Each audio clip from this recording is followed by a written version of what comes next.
नमस्कार दोस्तों, स्वागत है आपका स्टडी विथ नील में। दोस्तों, इंडियन ज्योग्राफी अपन स्टार्ट कर चुके थे और इंडियन ज्योग्राफी के अंदर अपन पहला पार्ट इंट्रोडक्शन का देख चुके थे। आज अपन दूसरा लेक्चर स्टार्ट करने वाले हैं, जिसके अंदर अपन देखने वाले हैं भारत का प्राकृतिक विभाजन। भारत को प्राकृतिक रूप से कितने प्रकारों में विभाजित किया गया है, किन किन प्रकारों में विभाजित किया गया है, वो क्यों विभाजित किया गया है, इसके बारे में भी अपन देखते हैं। तो दोस्तों, स्टार्ट करते हैं आज का वीडियो। उत्तर का पर्वतीय क्षेत्र। उत्तर का पर्वतीय क्षेत्र पहला प्रकार क्या माना गया है? 5 प्रकारों में अगर देखा जाए तो मोटे मोटे तौर पर 5 प्रकारों में विभाजित किया गया है। तो इसमें सबसे पहला है उत्तर का पर्वतीय क्षेत्र, उत्तर का विशाल मैदान, थार का मरुस्थल, प्रायद्वीपीय पठार और समुद्र तटीय क्षेत्र। पहला देखते हैं दोस्तों, उत्तर का पर्वतीय क्षेत्र। उत्तर का पर्वतीय क्षेत्र दोस्तों मतलब ये जो आपको एरिया दिख रहा है, ये वाला क्या हो जाएगा? उत्तर का पर्वतीय क्षेत्र हो जाएगा। ये वाला जो एरिया क्या है, यहाँ मैदानी इलाका है, हिमालय पर्वत है यहाँ पर, पर्वतीय इलाका है, हिमालय पर्वत यहाँ पर है। तो ये क्या हुआ है, ये हिमालय पर्वत का फैलाव कहाँ है? पूर्व से पश्चिम की ओर है यहाँ पर। तो ये क्या हो जाएगा? ये पूरा पर्वतीय इलाका हो जाएगा। दूसरा है उत्तर का विशाल मैदान। ये जो उत्तर में दोस्तों अगर डायरेक्शन की बात करें तो ये नॉर्थ होती है, ये साउथ, ये ईस्ट और ये वेस्ट। तो ये नॉर्थ ऊपर है, तो उत्तर का विशाल मैदान, ये जो 2 नंबर लिखा हुआ ये क्या है? उत्तर का विशाल मैदान है, ये मैदानी इलाका है पूरा। दूसरा क्या है? थार का मरुस्थल। थार का मरुस्थल ये वाला जो एरिया है, राजस्थान का एरिया, ये क्या है? थार का मरुस्थलीय क्षेत्र है। फिर है प्रायद्वीपीय पठार। ये जो बाकी एरिया जो बचा हुआ है 4 नंबर में येलो वाला, ये क्या है? प्रायद्वीपीय पठार हो जाएगा। फिर समुद्र तटीय क्षेत्र, यानी कि ये जो पूर्वी घाट पश्चिमी घाट वाला जो एरिया है, ये गुजरात से लेकर यहाँ सब तक नीचे तमिलनाडु तक, और तमिलनाडु से लेकर ऊपर वापिस ये आंध्र प्रदेश तक, उड़ीसा तक क्या हो जाएगा? ये पूरा क्षेत्र क्या हो जाएगा? समुद्र तटीय क्षेत्र हो जाएगा। इसके अलावा भी अपन द्वीप समूह में थोड़ा सा इसको देख लेंगे और इस प्रकार से अपन रण ऑफ कच्छ को भी देखेंगे यहाँ पर। तो स्टार्ट करते हैं दोस्तों वीडियो को। उत्तर का पर्वतीय क्षेत्र, इसको थोड़ा सा डिटेल में समझते हैं। उत्तर का पर्वतीय क्षेत्र का मतलब क्या है दोस्तों? अगर बात करें इस इलाके की, ये जो भारत का जो जम्मू कश्मीर वाला इलाका है, ये हिमाचल प्रदेश वाला, और ये इधर नेपाल के पास का जो इलाका है, ये क्या है? ये हिमालय पर्वत से ढका हुआ है। ये पूरा एरिया कौन सा है? पर्वतीय इलाका है। यहाँ पर ये हिमालय पर्वत है। कौन सा पर्वत है? हिमालय पर्वत है। ठीक है। अब दोस्तों देखते हैं हिमालय पर्वत का उद्गम कैसे हुआ था। दोस्तों यहाँ पर क्या था, हिमालय पर्वत जो अभी है, ये जो 1 नंबर का जो एरिया दिख रहा है, यहाँ पर कई सालों पहले, लाखों वर्ष पहले क्या हुआ करता था? एक समुद्र हुआ करता था। टेथिस नाम का एक समुद्र हुआ करता था। इसमें क्या हुआ, ये जो ऊपर वाली जो प्लेटें हैं गोंडवाना लैंड, इसकी इंडिक प्लेटें, गोंडवाना लैंड की प्लेटें कौन सी है? इंडिक प्लेटें। और नीचे की जो ये ऊपर वाली जो कौन सी थी? गोंडवाना लैंड की। और नीचे वाली कौन सी प्लेटें थी? ये थी दोस्तों अंगारा लैंड की यूरेशियाई प्लेटें। अंगारा लैंड की कौन सी प्लेटें थी? यूरेशियाई प्लेटें। अब क्या होता है दोस्तों, इन दोनों प्लेटों में क्या होता है? दबाव होता है एक दूसरे की तरफ। क्या होता है? दबाव होता है। पहले क्या हुआ करता था? ये समुद्र हुआ करता था, लेकिन इन प्लेटों का आपस में दबाव और टकराने के फलस्वरूप यहाँ पर किसका निर्माण हुआ है? हिमालय पर्वत का निर्माण हुआ है। तो दोस्तों अगर हिमालय पर्वत के बारे में पूछा जाए, वैसे दोस्तों अपन पर्वत बिल्कुल एक नए वीडियो में स्टार्ट करेंगे इसके बाद, लेकिन अगर हिमालय पर्वत पूछा जाए तो सबसे नवीनतम पर्वत कौन सा है? हिमालय पर्वत। हिमालय पर्वत क्या है? सबसे नवीनतम पर्वत है। और सबसे पुराना पर्वत पूछ लिया जाए तो कौन सा है? अरावली पर्वत। राजस्थान का कौन सा पर्वत? अरावली पर्वत सबसे पुराना पर्वत है। अब दोस्तों बात करते हैं, यहाँ पर हिमालय पर्वत की उत्पत्ति हो गई है। अब देखते हैं जो टेथिस नामक जो समुद्र था, इस समुद्र के जो कहीं कहीं पर क्या हो जाते हैं, टेथिस समुद्र के कहीं कहीं पर अवशेष जो रुके हुए हैं, अवशेष जो मिले हैं, उन अवशेषों के कारण क्या हुआ है? राजस्थान की कई झीलों का निर्माण हुआ है। किसका निर्माण हुआ है? झीलों का निर्माण हुआ है। और ये झीलें कैसी हैं? खारे पानी की झीलों का निर्माण हुआ है। जैसे कौन कौन सी झीलें देख लिया जाए, सांबर झील का निर्माण भी कैसे हुआ है? इसी के अवशेषों से हुआ है। फिर अनासवार झील भी है एक राजस्थान में, इसका निर्माण हुआ है। पुष्कर झील का निर्माण हुआ है। इसके अलावा देख लिया जाए तो दोस्तों डिडवाना झील, इसका निर्माण भी किससे हुआ है? इसी टेथिस समुद्र के जो अवशेष बचे थे, इनसे अवशेषों से इसका निर्माण हुआ है। तो दोस्तों यहाँ तक क्लियर हो गया होगा आपको। अब दोस्तों ये जो पर्वतीय इलाका है, इसका विस्तार समझते हैं कहाँ से कहाँ तक है। दोस्तों यहाँ पर अगर बात कर ली जाए तो ये पूर्व में हिंदू कुश पर्वत है। यहाँ पर कौन सा पर्वत है? हिंदू कुश पर्वत। हिंदू कुश पर्वत से लेकर इधर वापिस अगर अपन चलते हैं तो दोस्तों यहाँ पर एक चोटी आती है नामचा बरवा चोटी, फिर इधर नीचे की तरफ भी यहाँ पर विस्तार हुआ है, तो यहाँ पर आता है दोस्तों अराकान योमा पर्वत,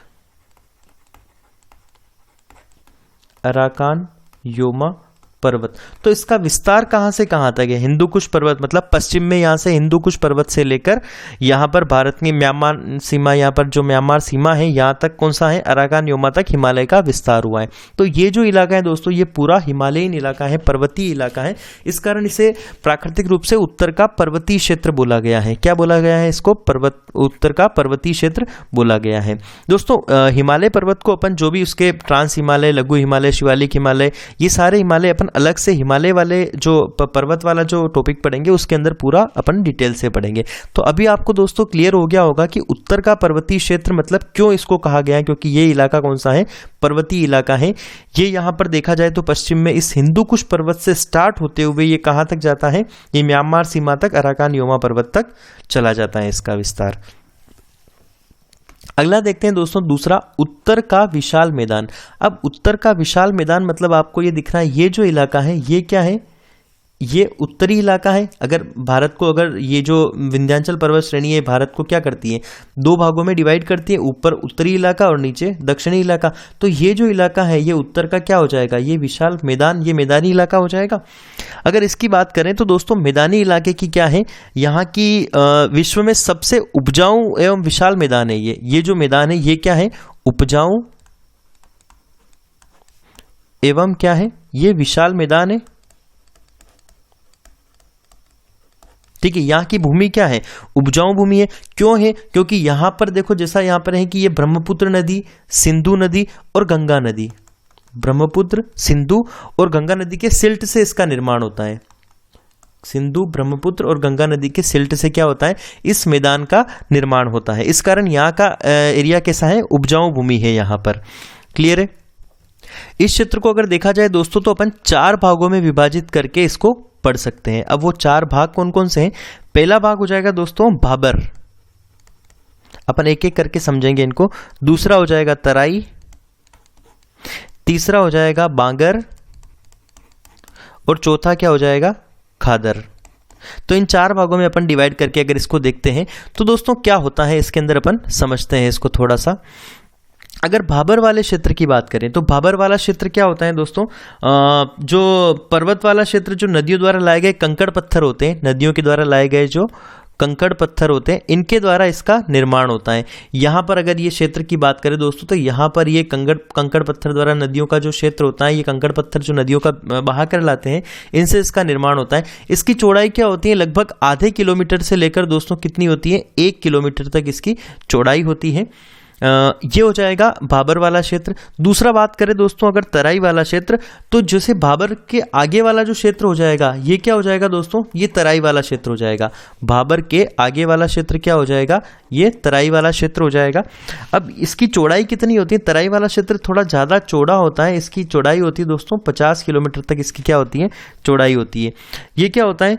ये समांतर नम भूमि होती है। यहाँ पर कौन सी भूमि होती है? नम भूमि होती है। यहाँ पर क्या होता है? वृक्ष भी क्या होते हैं? सघन वृक्षारोपण होता है, यहाँ पर सघन जंगल होता है इस क्षेत्र में, क्योंकि नदियों के कारण यहाँ की भूमि भी क्या है? उपजाऊ भूमि है। इस कारण यहाँ का एरिया क्या होता है? थोड़ा सा उपजाऊ होने के कारण यहाँ पर वृक्षारोपण मतलब वृक्षों की मात्रा भी क्या होती है? अधिक होती है। अगर दोस्तों बांगर और खादर की बात करें तो दोस्तों बांगर और खादर अपन मिट्टियों के अंदर भी पढ़ते हैं कि बांगर मिट्टी और खादर मिट्टी।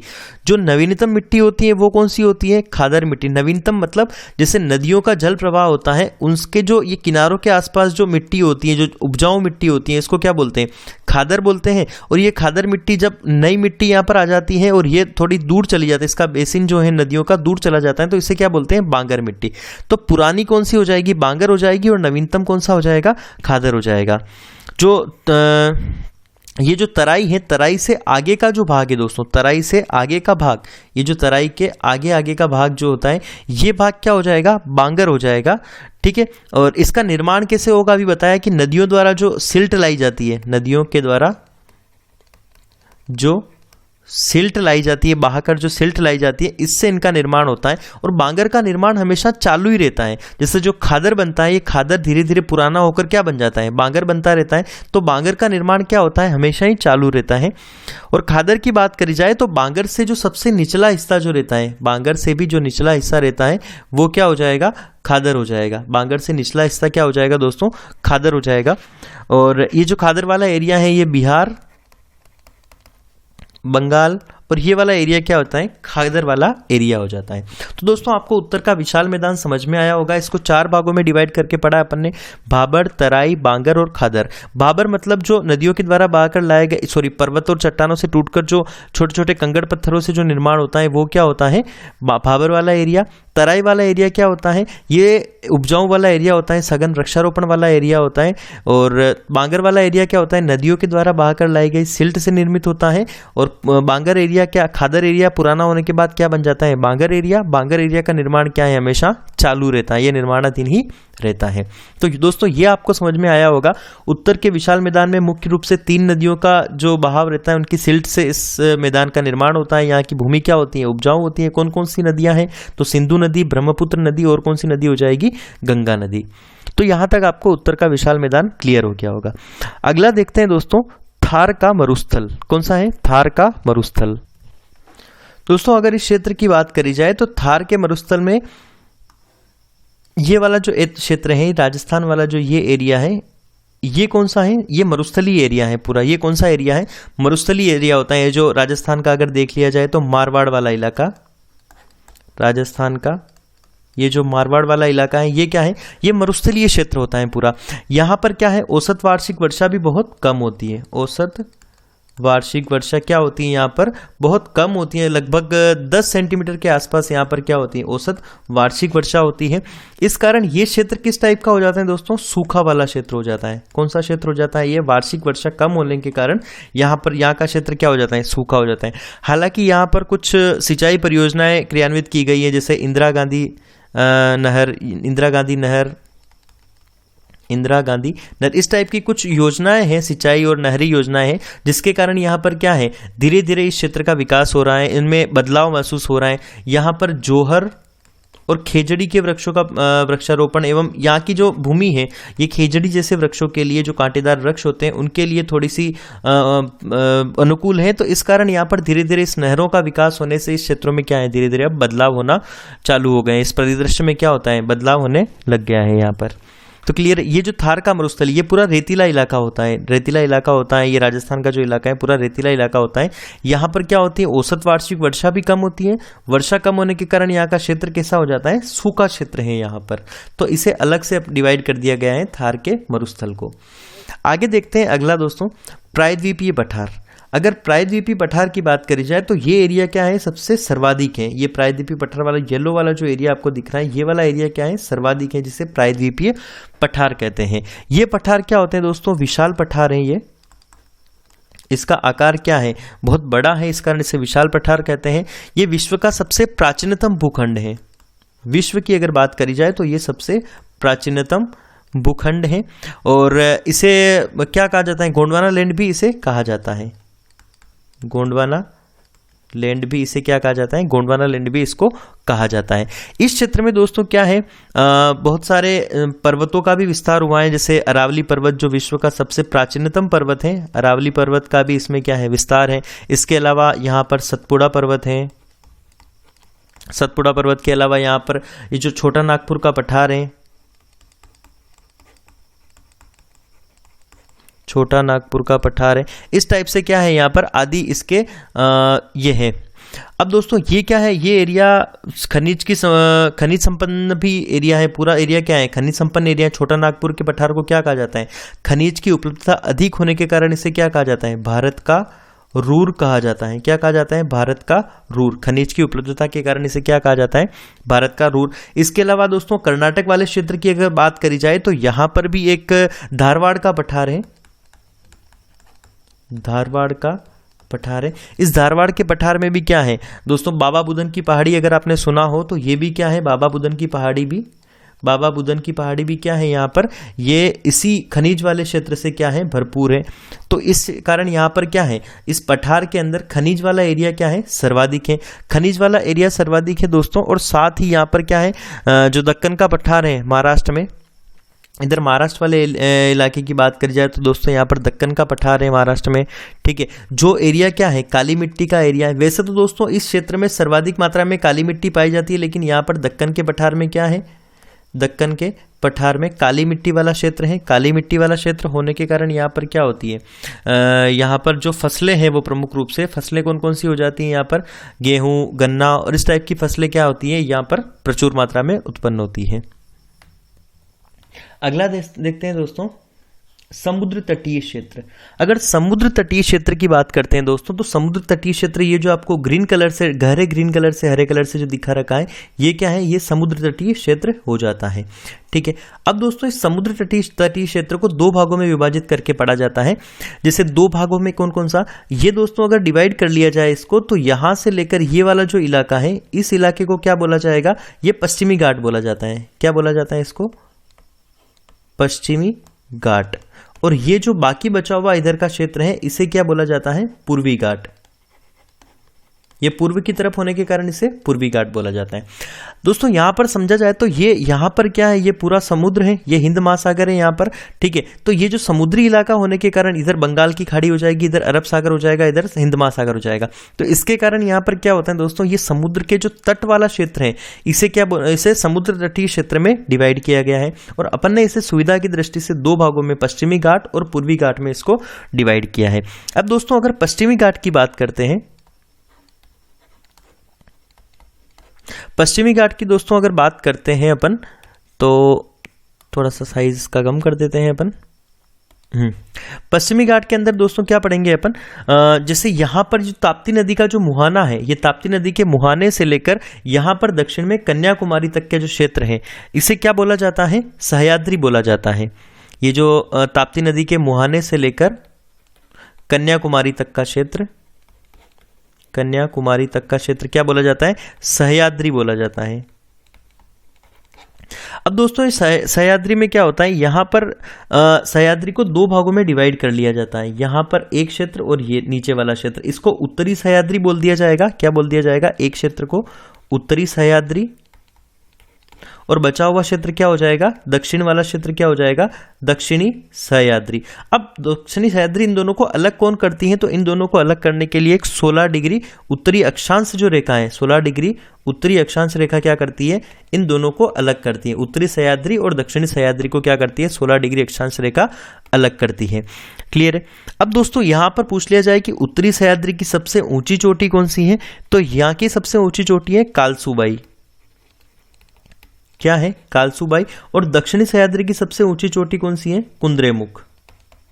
कालसूबाई और कुंद्रेमुख क्या है, यहाँ की सबसे ऊंची चोटियां हैं। सबसे ऊंची चोटी उत्तरी सह्याद्री कालसूबाई, और दक्षिणी सह्याद्री की सबसे ऊंची चोटी कौन सी है, कुंद्रेमुख। तो इसके अलावा दोस्तों यहाँ पर उत्तर में ये जो एरिया है, यहाँ पर क्या है, गीर की पहाड़ियां भी हैं। उत्तर में जो गुजरात वाला एरिया है, यहाँ पर क्या है, गीर की पहाड़ियां हैं। और गीर की पहाड़ियां दोस्तों आपको पता है, यहाँ पर गिर राष्ट्रीय उद्यान है, गिर नेशनल पार्क है, जो किसके लिए, एशियाई बब्बर शेरों के लिए प्रसिद्ध है। बब्बर शेर जो एशियाई लोयन होते हैं, बब्बर शेर एशियाटिक लोयन, उनके लिए ये वाला एरिया क्या है, प्रसिद्ध है। अब दोस्तों अगर देख लिया जाए तो यहाँ पर जहाँ पर ये मिलती है, उत्तरी घाट और पूर्वी घाट और पश्चिमी घाट जिस स्थान पर मिलते हैं, पूर्वी घाट, ये पूर्वी घाट और पश्चिमी घाट जिस स्थान पर मिलते हैं, यहां पर क्या है, इनके मिलन स्थल पर नीलगिरी की पहाड़ियां हैं। नीलगिरी की पहाड़ियां हैं, मिलन स्थल पर क्या है, नीलगिरी की पहाड़ियां हैं। और इस पहाड़ियों का विस्तार क्या है, दक्षिण में है जहां पर कार्डामम की पहाड़ियां, और एक तरफ पालनी की पहाड़ियां निकल जाएगी उत्तर पूर्व की तरफ। तो यहाँ पर और भी पहाड़ियां हैं। तो ये दोस्तों समुद्र तटीय क्षेत्र आपको थोड़ा सा समझ में आया होगा। ठीक है, आगे अपन देखते हैं दोस्तों, अगला चलते हैं अपन। तो थोड़ा सा अपन अलग टाइप से डिवाइड करते हुए कुछ चीज़ें समझ लेते हैं। जैसे कच्छ का रण, कच्छ का रण मतलब रण ऑफ कच्छ आपने सुना होगा, ये रेगिस्तानी इलाका है पूरा। यहाँ पर रेगिस्तानी दलदली इलाका है यहाँ पर। कच्छ का रण क्या है, ये समुद्री दलदल है पूरा। यहाँ पर क्या है, समुद्री दलदल है पूरा यहाँ पर। अगर ये कच्छ के रण की बात की जाए तो ये वाला जो एरिया है यहाँ पर, ये जो ऊपर ऊपर का एरिया है, ये क्या हो जाएगा, कच्छ का रण हो जाएगा, रण ऑफ कच्छ। ठीक है, इस एरिया को थोड़ा सा समझते हैं दोस्तों। ये समुद्री दलदली क्षेत्र होने के कारण यहाँ पर किस प्रकार की, जो खारे पानी का जो क्षेत्र होने के कारण यहाँ पर कौन सी वनस्पति अधिक मात्रा में अनुकूल होती है, तो मैंग्रोव वनस्पति क्या होती है यहाँ पर अनुकूल है। मैंग्रोव वनस्पति यहाँ पर अधिकता से पाई जाती है। और मैंग्रोव वनस्पति कहाँ उगती है, तो खारे पानी वाले जो जगह होती है वहाँ पर मैंग्रोव वनस्पति उगती है। यहाँ पर दोस्तों कच्छ का रण की बात करी जाए तो दलदली इलाका है, साथ में यहाँ पर पेट्रोलियम के भंडार भी खोजे गए हैं। पेट्रोलियम के भंडार इस क्षेत्र में खोजे गए हैं। यहाँ पर दोस्तों आपने सुना होगा कि भारत का सबसे जो पश्चिमी बिंदु है, भारत का सबसे पश्चिमी बिंदु, भारत का पश्चिमी बिंदु आपने नाम सुना होगा सर क्रिक पॉइंट।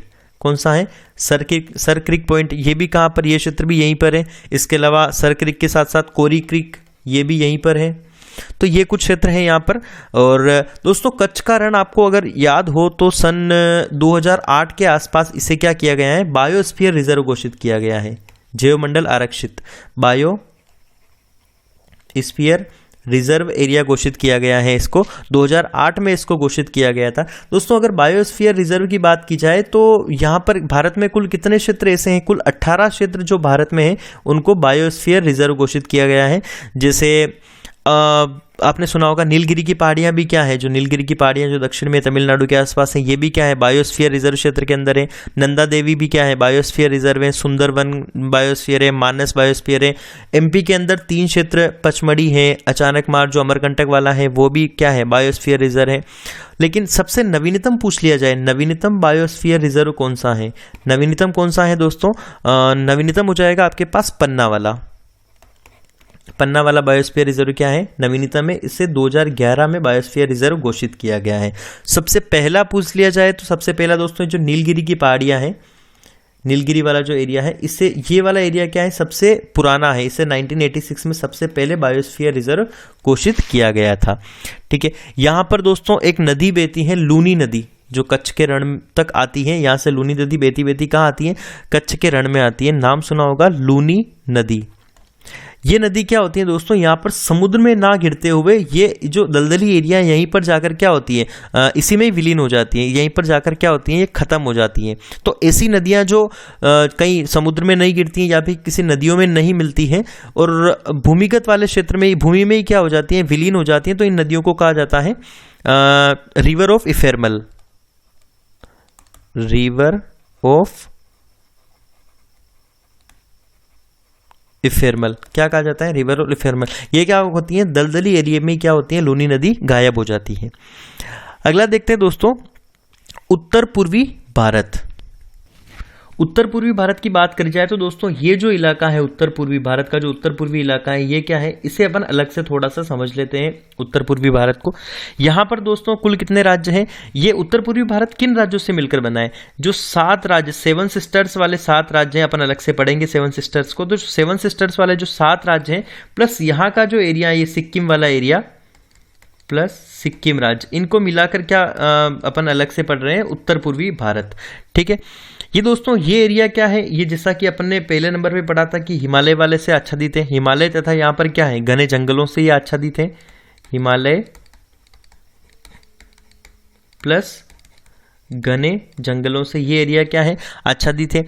ये एरिया दोस्तों अगर देखा जाए तो यहाँ पर जनजाति बाहुल्य है। ठीक है, गारो, खासी, जयंतियाँ, कई प्रकार की इस क्षेत्र में क्या है, जनजातियाँ निवास करती है। लगभग 200 प्रकार की यहाँ पर क्या है, जनजातियाँ हैं। ठीक है, यहाँ पर अनेक छोटी छोटी नदियाँ भी बहती हैं।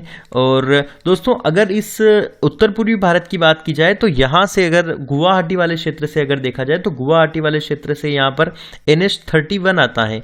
गुवाहाटी वाले क्षेत्र से क्या आता है, NH31 आता है।